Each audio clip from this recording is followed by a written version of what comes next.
pledge. Pledge allegiance to the flag of the United States of America and to the republic for which it stands, one nation, under God, indivisible, with liberty and justice for all. Okay, everybody had a chance to read the minutes. Can we get a motion? So moved. Second. All in favor? Aye. Okay, let's move on to PS1. Resolution adopting County of Oswego Local Law Number 5 of 2022 entitled A Local Law Establishing Non-Consensual Towing and Storage Fees for Towing Services Dispatched by the County. Move it. Can I get a second? Second. Seconded. Very good. Any discussion? Mr. Castiglia. I've looked it over several times, okay? My question is, it says it's going to dispatch the closest. Correct. Now, is that the closest brick and mortar, or is that the closest person that's got a tow truck? It's the closest actual tow location, so brick and mortar with an office, a tow lot, and has tow trucks there when checked. You know why I asked that question? Yes. Okay. I've checked with some people and they say, well, wait a second. They always say that they're closest because they have trucks everywhere. Correct. Okay, but it's They're not. Right. Which 911 will say, okay, this is where the accident is. The closest with the brick and mortar is such and such, and that's who will dispatch. Exactly. All right. Any other I'm discussion? done. That's good. Okay, we beat this one with a stick. I think we covered it pretty well on the last couple of months. So. All right, all in favor? Aye. Any opposed? Motion carries. Thank you very much for the support of that. Yes, you're welcome. All right, PS2, resolution appointing members of the Oswego County Fire Advisory Board for 2022. Get a motion? Move it. Second? Second. Thank you. Any discussion? Hearing none. All in favor? Aye. Motion carries. Any opposed? Okay, good. PS3, resolution establishing capital project E0222 County Fire Vehicle and Equipment. Let's talk about that a little bit. Can I get a motion first? I'll move. Can I get a second? Seconded. All right. Discussion. Tell us about it. So with a vehicle that this is going to be looking to purchase, the current Cascade truck is a vehicle that shows up to all working fires, dive, hazmat instances, and it fills the cylinders that the firefighters wear on their backs to breathe air. Inside this basic box truck is a 4-bay fill station and a compressor to fill those cylinders. It responds to every incident. Basically, it looks like the new one would look something like this, and the compressor system would be. It's not like your typical like your garage compressor. It's a large unit. That's why we need such a large vehicle. And then it would be equipped with everything. The generator run that, and the proposal that I've sent you should be a complete vehicle. Vital and necessary for our operations, right? Yes, sir. Any further discussion? Mr. Klein? This vehicle, the International, with 28,000 miles, what is made that? All I know is what I'm reading here. What made that body basically go out? It's the subframe. So it's the frame underneath. It's the frame rails of the chassis. So it's 22 years old. What I'd like to do, if this is approved in the future, is get the vehicle treated and sprayed underneath so we can get a little more life out of it, a little more preventative maintenance being done to it. Last year during inspection, I think we put roughly $8,000 in it to get it through to make it pass inspection. So it just aged the number of miles. I know it's not a lot of miles. It doesn't seem it, but it's always out on the road. Do we do anything on either one of these vehicles when they come back? Is anybody cleaning or? Yeah, they're washed. This is stored in Mexico Fire Department. They wash the exterior. I don't think that they're going underneath and spraying it once a year, but we can make sure that with the preventative stuff, like if you treat it with a fluid film or something like that, I think it's going to help protect it. You can do it, you get on it right when you buy it too. That's Where to start from. Make it Any further discussion? All in favor? Aye. Any opposed? Motion carries. We're on 4, resolution authorizing budgetary modification, stop DWI, fiscal year 2022 high visibility engagement campaign. Your motion? So moved. Second? Any discussion? I think we're just accepting money, right? 17 grand. There's no matching funding. Okay, very good. Any discussion at all? Okay, hearing none. All in favor? Aye. Any opposed? Hearing none. Motion carries. PS5, resolution accepting grant from the Oswego County ATV Club, Inc. regarding enhanced ATV safety and enforcement. I think they're giving us a check for $1,000, right? Something like that. So moved. Okay. Seconded. Any discussion? None. Hearing none. All in favor? Aye. Any opposed? Motion carries. PS6, resolution authorizing budgetary modification, Sheriff's Office, transfer from sale of equipment, Sheriff's Office to Automotive Equipment Road Division. So they auctioned off some vehicles, they got some money, they want to put it back into the road division. So moved. Second. Second. Any discussion? All in favor? Aye. Any opposed? Motion carries. PS7, resolution authorizing the Oswego County Emergency Management Office to accept funding from the Walmart Community Grant Program. Need a motion? So moved. Second. Second. Thank you. You want to just Sure. Lay that out real So quick. our drone coordinator had applied for $5,000 worth of grant community program, and we've gotten 3 separate grants totaling $1,750. It's not a large amount, but something better than nothing, and it's going to be used towards purchasing some additional equipment. We accept this grant funding, so he's got a lot of other grant programs that we've applied for to receive in supplement what we already have. Any discussion? Any further? All in favor? Aye. Any opposed? Motion carries. Signature.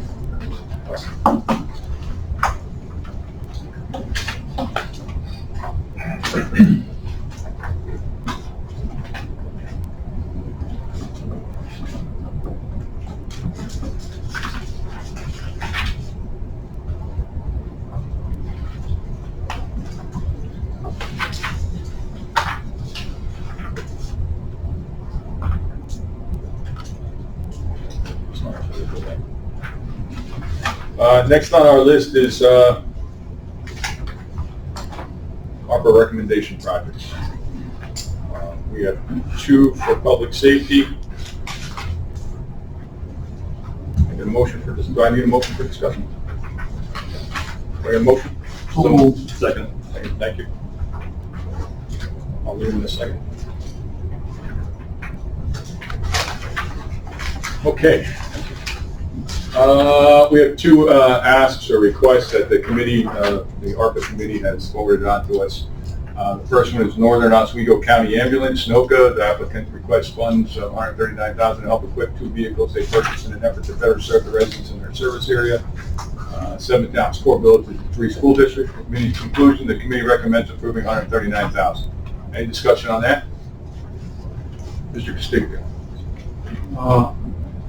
I looked it over and I've looked all of them over. Made phone calls, and I know that everything that the committee is, the conclusion the committee has come up with and recommended meets the criteria, but not necessarily the logical use of the money that's being given to us. And with these 2 here, number 1, I can't support. Number 2, looking at the city that I live in, I can't see how two satellite offices will benefit the city in anything, especially when they're not going to be manned 24/7. And when you're sitting there with, several years ago, somebody vandalized the cannon across the street. Somebody robbed somebody right across the street from the City Hall police station. So, sense of security, I'm sorry. Yes, I know it meets the criteria, but I can't be voting in favor of this. Second thing is I don't like all these being lumped into one resolution at the end. although we will be able to argue them on the floor individually. But I can't support these. Okay, any other discussion? Mr. Klein? He died. I'm still alive. The Milka one, I think it is an impact, and I think that is a great use of the money because those people are underserved up there anyway. We all know that our ambulance service to the whole county is weak because of a lot of different issues, and it's not necessarily Mentor or anybody else's fault. It just is what it is. We're rural. We're getting old as heck. We're losing young people. They live a lot longer than people like myself. I require more, and so does most of us in here, more services. So yeah, I'm all for that. I take it for what it is. I'm wrestling with this one also about the Fulton one because if it was a bigger city, I could see it.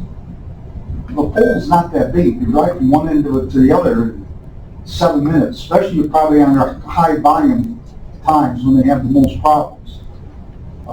It's not manned, like Frank said, 24/7. I would like to know when it is going to be manned, because the biggest problems that I hear of, and I own property there, and it's neither here nor there, but generally it's in the nighttime. Typical of a lot of cities, and I hate that word, I absolutely despise it. The problems you're going to have from a certain demographic of people is going to be later on in the evenings. Are they going to be manned then? I have a lot of questions about that, that's all. Sure, we got any answers for that? So my job is not to specifically advocate for any one particular project. My job is to help businesses and individuals understand the process and what's eligible and what's not, and then guide them through a process where they can make a competitive request to all of you. The Fulton Police Department application, the one thing that,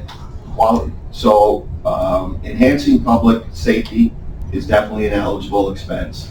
What elevated this one a little bit more was that one of the locations that they had proposed is in what the Treasury has defined as qualified census tracts.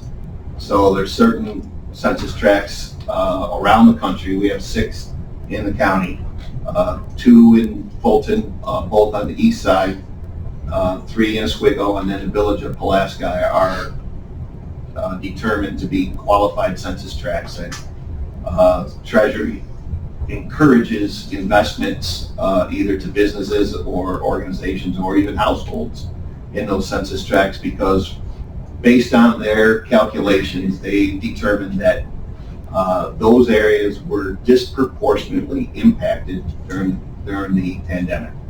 So that's kind of what pushed this one over the top, was that, yeah, it's public safety.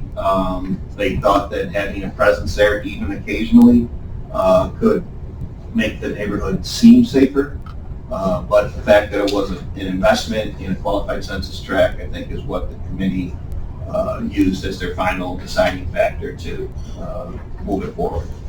And I understand, I respect what you're doing for us. You've done a great job. I have personally come down and saw you. You went through the program with me. You're doing a great job. I get that. And it's not you. It has nothing to do with it. You're doing a great job for us. It's just, my question is about the need. And it's also, like you said, you had a job and you're doing great with it. Trust me, I believe that sincerely. I have a job to sit there and make sure our taxpayers' money, because I don't care where this money came from. I paid it. And so did you, so did you, so did you, and so did the rest of you. We've all paid it. So I have a stewardship responsibility of how we spend our money. Yeah. And is it the best investment? For the record, I'm obligated to bring you everything that's eligible for consideration, and whether the committee recommends it or doesn't recommend it, eventually you'll see those as well. I don't care if you fund any of them. I'm just bringing them to you on what I'm hoping is a fair playing field, And you guys, through your various jurisdictional committees, will decide whether you want to fund these. And if I can, just on the NOCA one, the pandemic created a lot of issues in the emergency service community. And one of the things that they recognized, and I've heard this from many of the companies, that as they lost manpower, they had to find other ways to make sure that they could still care for the people that they needed to address. And this equipment that they're proposing is a higher end equipment to put into these new vehicles that allows them to do a better job at the turn to Shane or Renee or somebody, the advanced life support or whatever the term is, that they need to be prepared and they can do it with less people with better equipment. And that was the basis for their request, higher end equipment to kind of make up for not as many people on the job. Renee, you want to shed some light on this? Sure. So the cardiac monitors that they're looking for, first of all, I want to thank the committee for considering this. Our ambulance agencies throughout the county put in several requests, and I'm happy to see that one is being considered. The data has shown us month and month again, and Kevin could put specific numbers, that NOCA and McPhee, when we get notifications that 2 or more ambulance agencies are out of service, it happens almost daily that NOCA and McPhee are out of service, which means all available rigs that they have staffed are on calls. They have the longest transport times to our facilities. It takes them out of their service area for longer, and that we're able to add another ambulance to the North Country is a huge benefit to this county.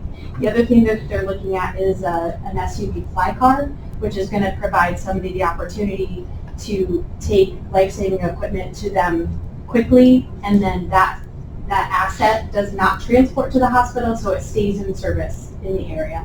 So I appreciate that they went ahead and purchased the vehicles. They're looking for assistance in outfitting them. It's incredibly expensive to do that, and I appreciate the committee's look at this request. It will definitely be used and needed in our North Country. Seems like a worthwhile question. Any further discussion, Nate? Yeah, I've got a comment and then I got a question for Legislator Castiglia. In terms of the proposals that we have in front of us, I think one of the challenges, and I think every jurisdictional committee is going to probably face this, is the fact that we don't have a lot of detail behind what we see in front of us, right? I mean, we don't have the luxury, if you will, of having somebody from the city of Fulton here to really kind of walk us through those questions that we're asking in terms of, what's the real rationale here. What we do have is a process that both of these have gone through. They've gone through a task force that weeded these 2 proposals above and beyond a series of other proposals that were under the public safety categories. And so with that process, they have stepped forward and said, out of this first round, these are the 2 proposals out of many that fall under public safety that were the strongest that were available at the time, right? So, I think it's difficult and best, and we can insert opinion into the conversation, but that's just purely opinion. The facts that I have are a task force that was appointed to walk through all of these and to pull out the best ones that we had to consideration for funding. And so for the Fulton Police Department one, for example, not only did they recommend it, but they actually took another critical look at it and said, well, they've asked for $40,000. We're only going to provide them $30,000. So they actually not only just kind of did a whitewash and said, let's give them the full ride.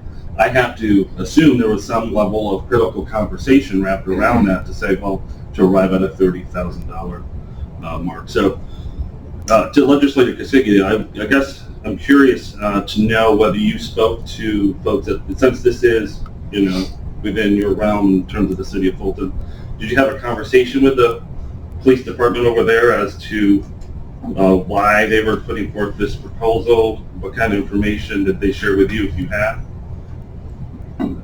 Let's get something straight right now, okay? The name is pronounced Castilia. Okay? Diagonals, if you look at that, it's Mangano, okay, but it's not. It's diagonal. The name is Castilian. The G is silent, the L is pronounced. It's an insult to my grandfather and my father. My apologies. Answer the You question. know, excuse me, but the only people that can give me orders, sir, are tasked, okay? I will answer your question, okay? No, I have not gone to the Fulton Police Department because I did not get this in time to be able to speak with the Fulton Police Department about them getting it. And I would still say the same thing to them. No, I don't think that we need a satellite station on the east side and the west side. We have a station on the east side, okay? And as far as the Northrop, the NOCA, is that a private nonprofit or is that a private for-profit? It's a not-for-profit. Okay. Makes a big difference in the way you vote for things. So, you know, that's why I'm looking at this different now a little bit, because if it is a private for nonprofit, then, you know, I look at it a little bit different. But as far as the Fulton Police Department goes, I'm sorry, I've lived there 60 out of my 74 years, and we don't need 3 police departments, 3 stations. We do not need 3 stations. So, Is there any further discussion? Sure. Kind of agree with Mr. Klein. I spell your name right there, hopefully. I agree with him. As far as this, our county is roughly 962 square miles. Sheriff's Department has 1 station right here in the city. Fulton has the state police barracks, and they have the Fulton PD. Both very qualified, very good organizations. I think you split it up and make a substation in Fulton, Oswego's going to be asking next for a substation in Oswego, and I don't think we need it either. Understood. I would just like to add, and I know this is the first go around with the ARPA funding, but perhaps in the future, we could have representatives that put the asking present so that we could ask these questions. It would make it better and more clear. I mean, Mr. Castillo makes a good point. We haven't had a lot of time to research this, and it would be good to have the people that put in the request to have them present or representative so that we could ask questions like, you know, why do we need this, or what's the purpose of this, so that we don't overlook something that might, and not pass something that might be worthwhile because we don't have the information in front of us. So maybe we can do that in the future if that's possible. Whatever, the chairman tells me what to do, and I try to pass that along for the rest of you. I told you to do a lot of things. I'd like to make that recommendation that since this ARPA thing is kicking off, that we have people here who can at least speak up on the request so that we can get answers that we need to make. That's the desire of the legislature. I'm happy to try to make that happen for you. Yes. Just in the whole process altogether, so you mentioned this in the first phase, so there's going to be, I think we're all a little unsure of what the process actually is here, because we're seeing external agencies getting awarded, but none of the departments, any of their requests at this point. So is there another round that's going to be departmental, or are we just assuming that ours were not accepted? No, there's another whole series of things, and Dave could probably speak more eloquent to it, but yes, those internal requests are still reviewed, and we do have, in effect, a pot of money that we're looking to do that out. So, just if you haven't heard anything, doesn't mean you're dead in the water. Okay, because I would, from my standpoint, there's a few other things that the departments have put in that are a lot more important than either one of these. Well, that's So if they were thrown out, it just. Right, we'd like to know. We'd like to have Okay. all of them so that we can make a good decision on it. So everybody's comfortable moving the NOCA, and we should we split them up then, moving forward that way, because it doesn't seem like we got enough support for the Fulton PD one as present. So, all in favor of moving the NOCA proposal forward, say aye. Aye. Any opposed? Okay, and the Fulton Police Department, should we table that for further discussion, or should we just not move forward? Somewhere, paperwork. Can I get a motion? Motion to table. Any second? Second. All in favor? Any opposed? Tabling it, I don't like. I just don't think we should leave it I'll go along with the tabling, but I still don't like it. Well, I'm not gonna change my mind. Well, I understand that, and that's fair, Okay. and that's fair, but I understand. some people in this room might, after they've gotten more information on it, be prepared to move forward. All right, with the lack of information, and we understand that you're against it, we get it, but there's 8 other people in the room. City Fulton's not gonna grow in the next So, 10 years. for clarification, you'd like the chief to be present at your next meeting? Or wants to represent, yeah, we Yeah. can discuss it further. Well, somebody who can answer Okay, questions. to not move it forward if it's a worthwhile project, but, you know, Kevin makes a good point, we don't know everything else that's coming down the pipe, so we don't want to just squander everything on something. Can I address that as well? Yes, sir. So, we have around 50 requests, internal and external. The first group, 21 that were recommended to advance by the task force, were part of about maybe 30 that were reviewed. Some were put on hold for more information. A couple were not recommended by the task force, and those will eventually make their way through the process as well. But the group was all external and mostly by the date that they came in. So first ones that came in, we processed them through. The internal ones are separate. They'll be addressed as part of our regular budgetary discussions. There's about 8 or 9 internal, and probably some more to come.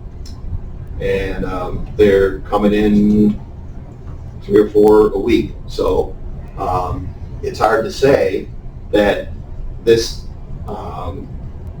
EMS proposal is the best of the ones that you have, because this process won't close until you run out of money. So you may very well get a better request later. But let me ask you this question, then. Would it be better to wait until we have all the requests and then make a decision then? I mean, is there any urgency moving forward? The only urgency is that you allocate the funds by December 31st of 2024, and that those funds are then spent by December 31st of 2026. So the only danger in waiting till, there's already more requests than you have money. So the longer you wait, the less time people have to actually put a project in place or make a procurement. We all know supply chain issues right now. So those are the 2 criteria. If we haven't allocated it by 2024, we can't spend it. If it hasn't been spent by 2026, we give it back. I guess my point is, it's hard to make an educated decision as a legislature without having all the facts, right? And if we move, so let me look back this way at the I think general. the issue would be if we were to wait till the end of 2024, some of these people that have applied for funding are going to be out of business. I don't think we have to wait that long, but I think we should, nobody's suggesting that. Right. I think we should get a But I mean, we've gone, picture of what I mean, this has been a year. I shouldn't say a year, but it's Understood. No, we're moving forward, and we've got to take some steps. I mean, this is a good start. Go ahead. we did select a committee to review these, and this is their opinion. And I think you gotta rely a little bit on the people we selected to bring some of these things forward. And they've done the research a lot more than we would have. Well, I agree with that 100%. We do have to rely on the committee to bring stuff forward. But I from what Mr. Turner's saying, is they're not advocating for these. They're bringing them forward for us to decide whether or not we want to move forward. But it's not the facts. They're not saying one better than the other. They're just saying that we have these and they fit the criteria. Doesn't necessarily mean that they. I'm sorry. Well, they have recommended them, okay? Not what I said was, I don't care which ones you fund. The committee, the ones that come before you have been recommended by the committee. My job is to make sure everybody gets a fair shot. Because there's ones that aren't being recommended. I understand. Yeah. Right. No. Yeah. Right.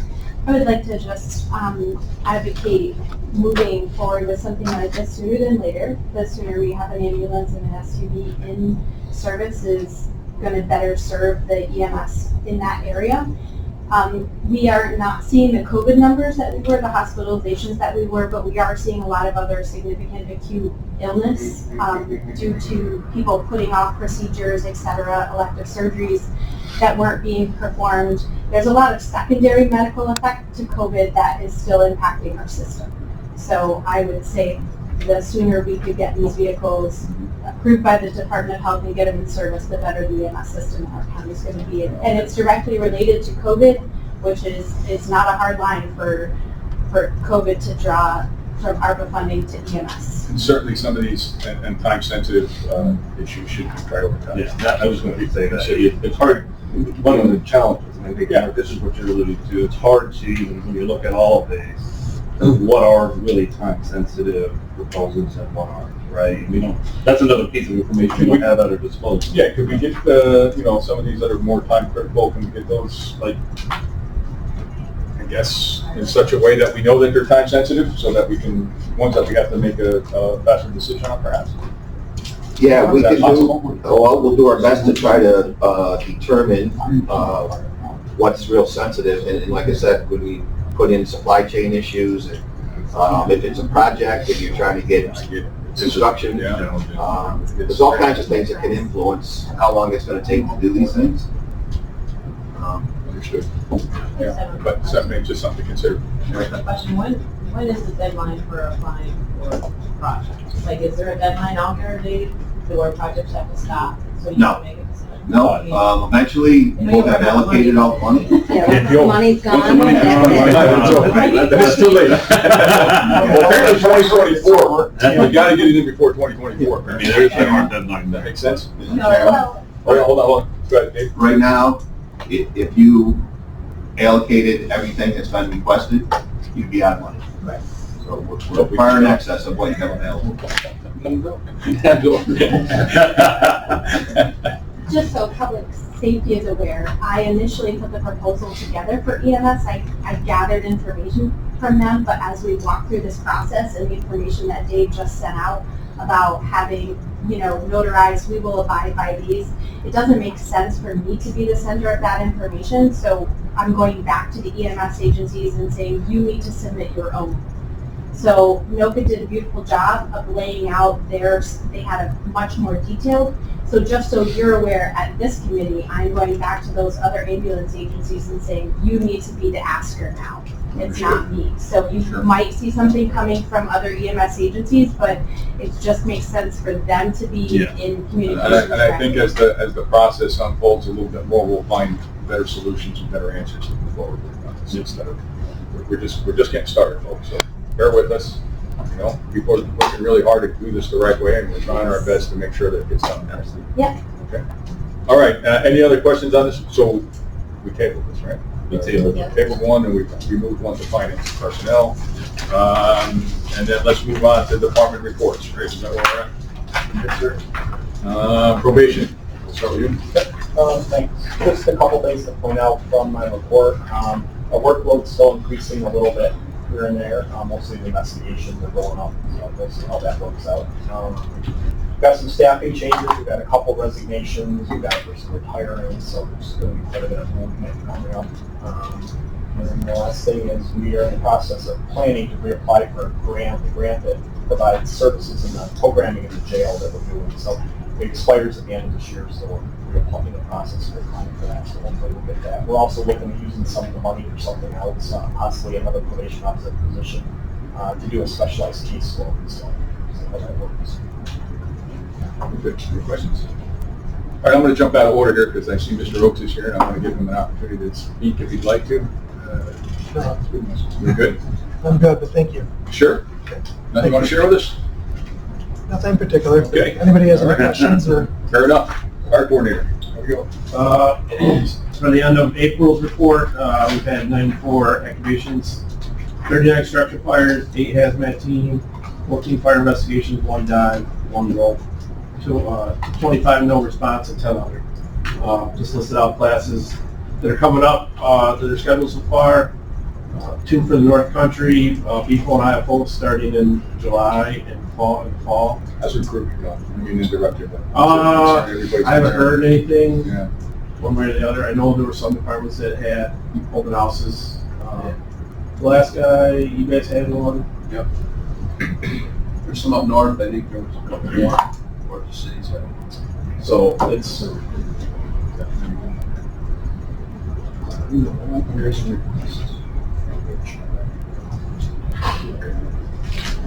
I'm sorry. Rescue Tech Basics starting next week at the center. Pump Ops will be Battalion 3 in the fall. And then 2 classes we just recently had that had pretty good attendance across actually the state. We have people from different counties in both of those. And the rest is just general information for you. If there's any questions?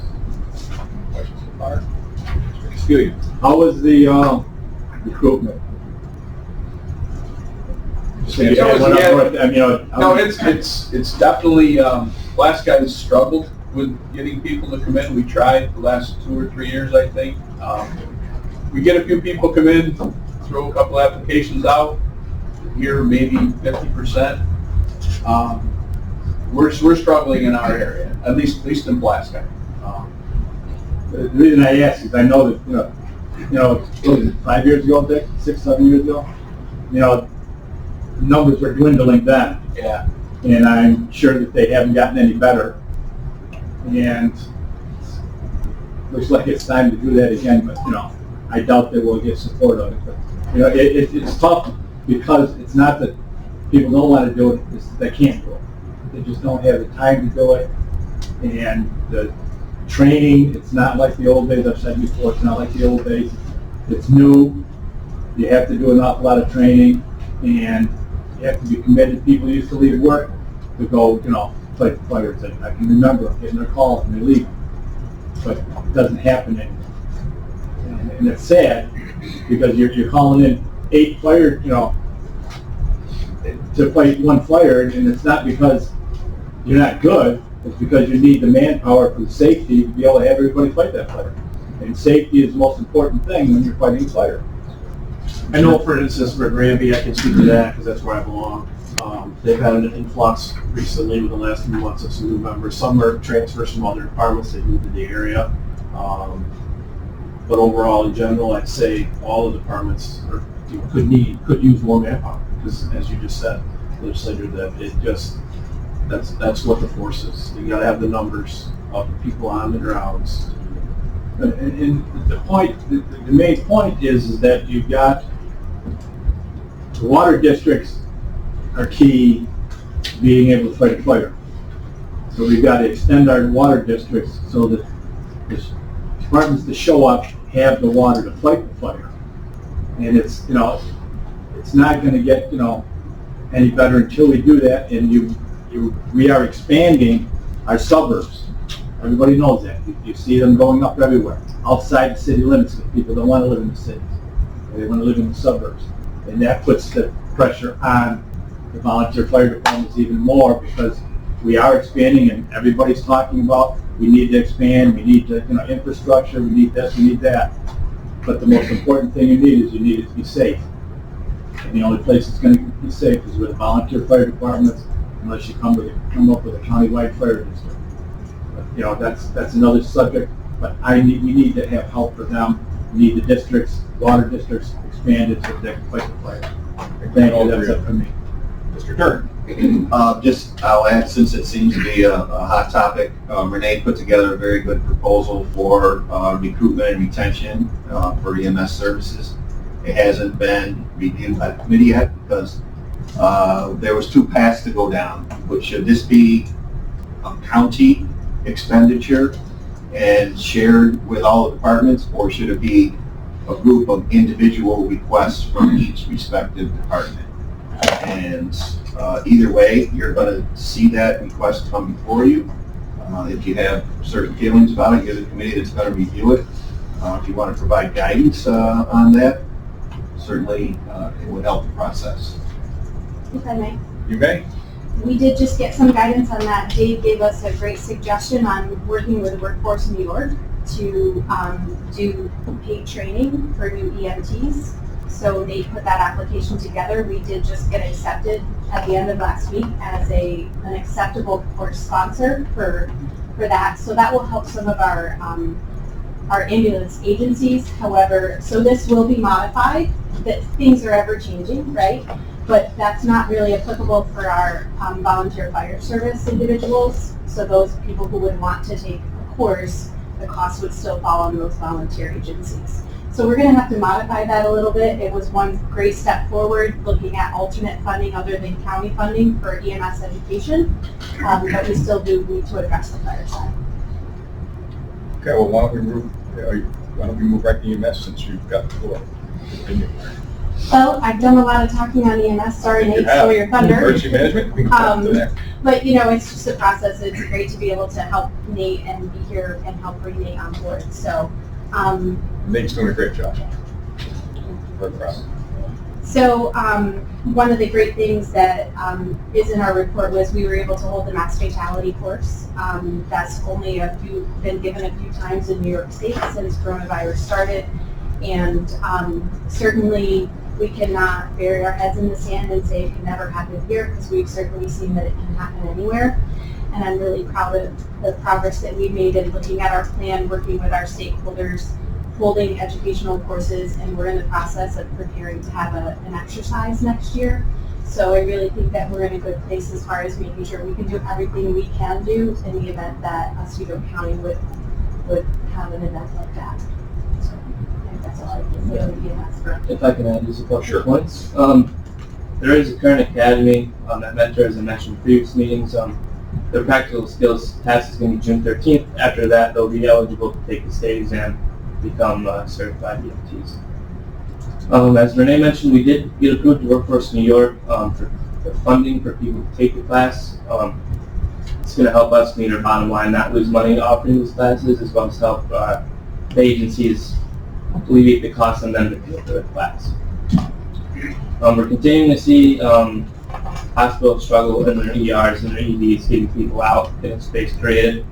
The ambulance agencies mentioned they're frequently going to schools for mental health transports, and are used still. So I think Mentor said they do about one a day. They go to schools for mental health, so that is still a massive issue we're facing. As far as the in-house COVID testing for employees, we're tested about a little bit more than 50 total employees, and we're still about a 50% positivity rate for that. Other than that, I think that's it. Any questions for EMS? Kathy, you got anything? I'll just highlight a few. How's that? Bear with me, I forgot my glasses today. So I'll start with, for grant funding, we just got notification of our state Homeland Security grant program. We fortunately got the same amount that we got last year, so we'll be getting a letter, you'll be getting one for $166,445. We have seen over the years that has come down in funding. It's gone down 30,000 the last couple of years, but it's good to see that it's the same amount as last year, so that's a good thing. So we're going to start that. Well, we already started grant application, but we've got to fill in the holes of all the stakeholders that are part of that program. So we appreciate you signing the contract for full planning for our Census. So underway with that. We're going to start some more COOP updates.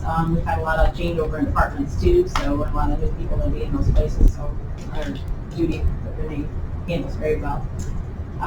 Let's see here. We are planning for 2 separate radiological exercises this year. One that we do every year, and one that's brand new. So that one for us will be a post-plume exercise. So I'm excited to see where that goes. We're streamlining EAS. We'll have prescriptive messaging now, so that takes that one piece away and we'll go from National Weather Service instead of through the radio station directly. So that's, I think, a good improvement in our process. On the EMS side, from the COVID response piece, we did order 5,000 more tests from the state. We had a request from Civil Health for some testing that they wanted to do for individuals that were doing some Elective surgeries. They came out with a new order on May 18th and expected them to meet it by May 19th in a testing before elective surgeries protocol that they had to. So we did ship some tests off to Oswego Health so they could make sure that they didn't have to cancel more elective surgeries. And we also wanted to keep cash if someone would fall in case we had to see a spike or something like that. he already touched on the fact that we're not doing the scheduling anymore for COVID tests, so if someone needs a test in the county, just call our office and we'll schedule it that way. So it just seems we come down and even request for that, so we don't want to staff a whole hour of time just for that piece. 2 quick updates. Lake levels are going to be good this year. I think we're pretty, unless some significant change, we're steadily decreasing, so we're at 246. Did they dredge it up there yet? That's already been completed. The birds never showed up. That's good. They are going to be doing some on the backside in the fall. They're going to do additional dredging for that piece. So, on the drone program, Kevin and I have a lot of great information that we're following with that, but just up to date, there's been 54 drone missions already. You can read the report, but a drone mission isn't necessarily when it goes up in response to an incident, but every time it goes up or it comes down for a battery change, something like that, that's a mission. So just since the beginning of the year. Done a really great job in trying to find grants or grant applications. Right now there's 4 different grant applications that have been completed, trying to get additional funding for that because drones are not by any means. Can we track this differently than missions with battery changes? Can we have like real missions and battery changes? Can we do that? We had a meeting with the group of drone users at this point, and we had a discussion that we're going to try and start using CAD for a lot more of that. That was the whole thing, trying to wrap that into, so we had that better tracking of the incident, type of incidents that they're responding to, how long they're in there, things like that. So it really could, you could expand your drone program incredibly. Like we are by far one of the better programs in the area. So I'm pretty impressed with that so far. The thing we're looking at right now is this live streaming data option. We're looking at a few options that we looked at last week, and basically that gives the capabilities of other people to see what you're seeing. So streaming capabilities for an incident commander to see exactly what the drone is doing. It also involves the data piece of it, which is a lot what the FAA requires for the recording requirements, so it holds that information too, which is really helpful for them. So, and the remote pilot option. Yes, the remote pilot option. A lot of good stuff. We're going to be bringing some more information back on drone possibilities for Oswego County. And yeah, there's so many different opportunities once we open this Pandora's box type of thing that I think there's some things that I think that within a decent amount of money could vastly improve public safety for Oswego County. I agree. I'm sorry, but I want to go back to Herb. You had a question for EMS. I missed you. Lori told me after I moved on. I apologize. A couple of years back, they took in training, they took the $50,000 out from the fire department for training. And now the fire department's got to come up with the money up front, and then they have to apply to the state of New York to get some of their money back. Has that changed it? No. It's not changed. So this will be based more on the individual level, so an individual will be able to apply to Workforce New York and take the class and get funding for the class. Do you think that was an advantage or a disadvantage? So this is more because it's Workforce New York, it's more career-based. So if they were to enter an academy, the ambulance agency hires individuals to go through an academy, so they're employees. The agency would be able to get wage reimbursement and also get the course paid for. So there is a dollar threshold that somebody needs to make to be eligible for Workforce New York's program, but they're not really looking at a volunteer firefighter who is doing that to serve their community. It's not necessarily a career path. So we don't anticipate that this Workforce New York connection is going to be very helpful in providing funding for our volunteer fire agencies. We don't have a pot of seed money right now that we can use to pay instructors, get any equipment, oxygen, etc. So at this point, the funding stream is the same. Pay up front, ask the state for reimbursement. Okay, any other questions? Mr. Fly. It's a combination. Neither one of you can answer it, both can, and I would at least appreciate your input on it. I was on the town board before I came out here, and I was on there for 8 years. And it was a problem then getting people. I get that. And in my district, I have 4 fire departments, and they're all having the same issue. Just so they should know, because you folks work at it in the fire coordinator and also the EMS. Are we reaching out to the towns and talking to them or anything like that to let them know that we're on the cusp of having to have paid fire departments in their areas? Because that'll be a wake-up call, because the town board, in most cases, has a better handle of their own people. First of all, most of the town board members in my town, they have tons of kids anyway. But the thing is, they have to be part of the solution you're getting bigger. They have to. Because it's going to impact them more than anything else. Because instead of the fire department going to the town board and asking for a certain amount of percent of the budget to be theirs and et cetera and all this kind of good stuff, it's going to have to be coming from the towns. And the towns have got to understand it, because that is going to be a major cost. Whether you guys, for you guys in Fulton, Oswego, like that, you don't understand that. But in the towns, the fire departments are expensive. And they are, they have to be. They're right underneath highway. So my question is, are we reaching out to those town boards? Are we going to one of their meetings and just saying, Mr. and Mrs. Supervisor and also the board members, this is where we're at? I have not. If I'm invited, I'll speak to them. The problem is the AHJs, right? The authorities have jurisdiction. I'm there to provide guidance and assist them with thoughts and decisions, but I have no authority to tell them how to do their business. I try to steer them, get them to work together. That's the mutual aid plan, that's what that's for.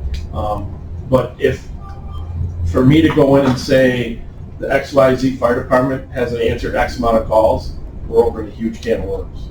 Because now I'm picking on certain agencies or, bringing something to light that a lot of people don't want to face at this time. Yeah, but you got to face it. You're 100% correct. You have to. I agree with it. I think most of our fire and EMS agencies are in front of their town boards at least certain times of the year because of contract negotiations, and they do presentations for them. So I can't speak for how they have or have not actively engaged in that recruitment conversation, but I do know most of them have FaceTime with their town boards and do extensive presentations during contract negotiations. They get money from them. Good. Well, I understand what they're saying. We're talking contract negotiations. They have to understand the reality. That's up to those fire departments, Yeah, fire districts, to be giving them that information. Yeah. It puts me in a bad spot, puts us all in a bad spot if I say XYZ is not doing their job. Who are you to say? No, I'm not saying they're not doing their job. No, but They don't have people to do the job. Right, correct. Let's be real.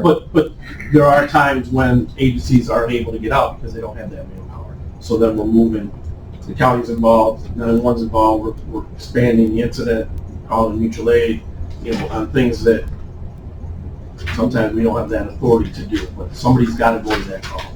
So it's the host agency, the departments, to be truthful with their boards. And then that conversation where I would come in and say, what can we do to fix this? Well, first, the short-term answer is, let's look at your mutual aid, let's see how that's working, and then that discussion about career, paid on call, those type of conversations can work within those municipalities. But it's their agencies, it's their boards to come up with that. I do know this fall academy that we're looking at for Mentor they're looking to be largely comprised of students who have just graduated from high school that are not headed off to college. So looking at potentially getting them started in a career. So they're reaching out to some of those young folks to try and bring them to the.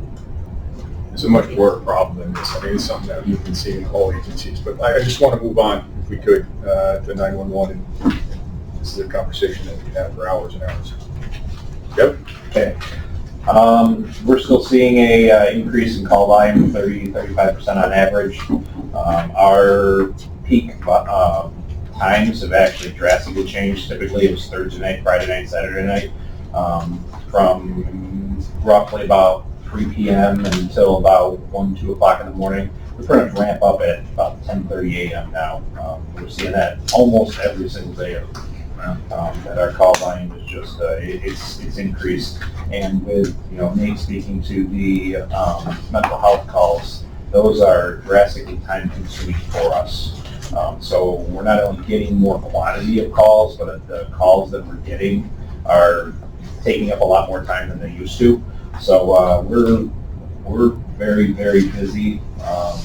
We're definitely are looking at some options possibly in the future to try and change our model a little bit, because we go from some times that we're just getting hammered to times that we just can't get somebody off the phone to be able to move on to the next call. It's not that we're very busy at that point in time, just have somebody on the phone for half an hour, 45 minutes longer, trying to help that person while resources are responding. So so we've got that going on. We did just get results from our telecommunicator exam list. I haven't gotten the list yet, but our 2 provisional people are close enough to the top that we'll be able to keep them, so at least test-wise. So hopefully both of them pass their typing. And I've already talked out and gave them all the dirty secrets to make sure they pass that. So we should be in good shape with those 2, which is excellent, because they just came off of out of the recruit academies, and us going up to 84.77% for our emergency calls answered within 10 seconds. That I think was 7% jump was largely because of the 2 of them going out on the floor with their CTOs, their training officers working with them. So we definitely see a huge increase with additional personnel. We're still down 4 full-time people at the moment. We have 1 person go from full-time to part-time, so we didn't completely lose them, which is helpful because they can try and help fill in some of the gaps. However, leaving full-time creates more gaps for us.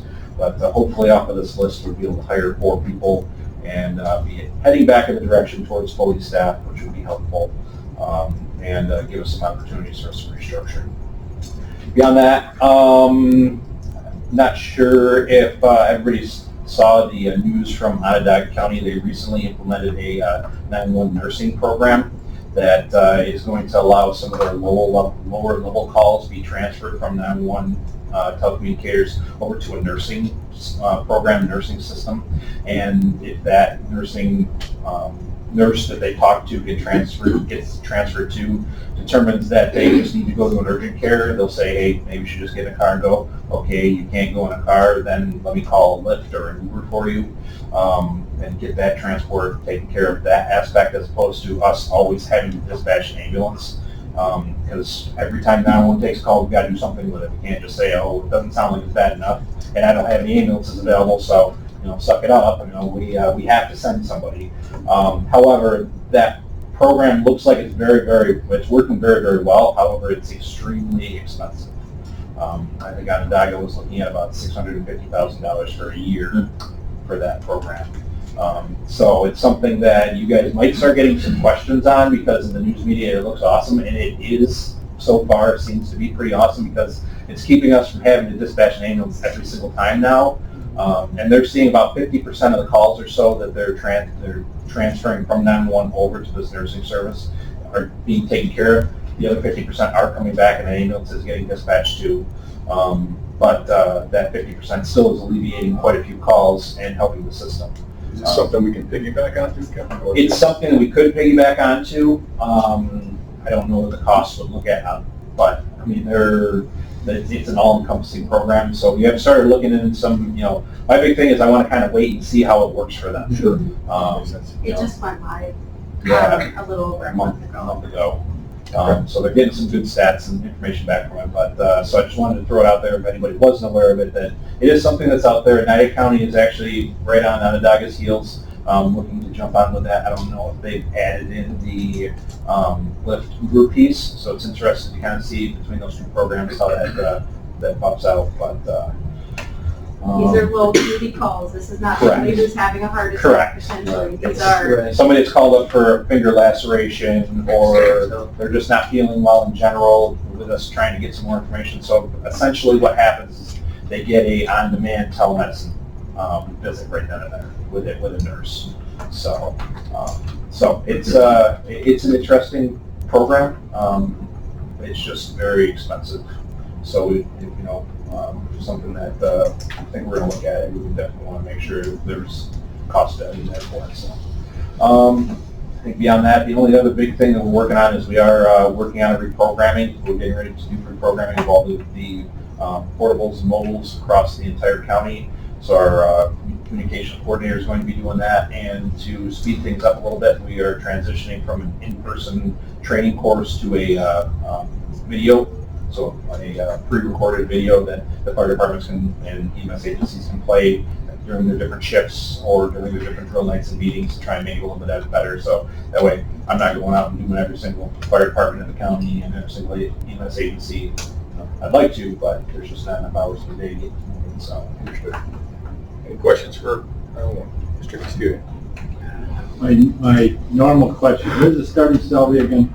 For your, it just bumped up to 1860. 1860. And then after training, they go to what? They don't get another increase until their annual increase is built into the contract. So, What is your top person? off the top of my head, 25-ish an hour, somewhere in there. $25 an hour. Which, to perform the duties that they're performing, correct? Correct. And Verizon's starting people at $20 an hour to sell cell phones. And I'm sorry, I feel for, I think it's time for us to come out of the 20th century and go into the 21st century as far as pay scales for our jobs that are safety sensitive, and it's that time. We got to stop, because people's lives are on the line there. People's lives are on the line in a lot of positions that we have, some of them that are not. But in this case, you're looking at, people that got to perform an awful lot of duties in a short period of time to save somebody's life. And top line, that person's probably been there, what, 10 years or so at least? 20 years to make $25 an hour. I'm sorry, I can't not stop promoting for better starting wages and better pay increases for people that are right on the first line. I'm sorry. And just speaking to 911 on that aspect, they started out deemed clerical workers. We recently changed that. New York State's changed that. The federal government's working on changing that classification to make, them all first responder, public safety, because they are. They're the first responders, really. So, did support that a couple years ago, and the biggest problem we've got is the contract with the union. So, have talked, currently 911 does not have any union stewards. So, have had some discussions that maybe they should look into that so they can try and help support that themselves. Very good. All right, let's move on to search and rescue. Thank you. It's nice to be back in the building in a different capacity. She can leave whenever she wants. I don't show up when I So, just some highlights of our report that Erin submitted. Most of our recent activations were either very young children or elderly people with dementia, and they were resolved relatively quickly. So that was all good news. Our training academy is going very well. They're scheduled to complete their work in the beginning of June, and that will be 14 new students. Some will be members of the Oswego County team, and some will be members of the Onondaga County team. Everyone completed their wilderness first aid certification over the last month, and that's actually a 16-hour course that involves classroom training and then a written test and skills assessment. So we are required to recertify every 2 years in order to keep our membership active. And then we're almost finished our Project Lifesaver training. That will be done within the next week. And then our next projects are, we have presentations in Sandy Creek and Hannibal for 4-H students, and then we have a presentation at APW next week for the community health fair. I think that's everything we have going on right now. Thank you very much. Good luck. Anything from DWI? Want to say anything? I'm deferring to Greg, and talk to him later. So, nothing, you're good. Okay, Good, thank you. okay. Any new business? Anything else? want to thank everybody for coming and for all the hard work that they do, and thank Mr. Turner for all the hard work he's done for the ARPA program. And I know it's not an easy job. Motion to adjourn. Second.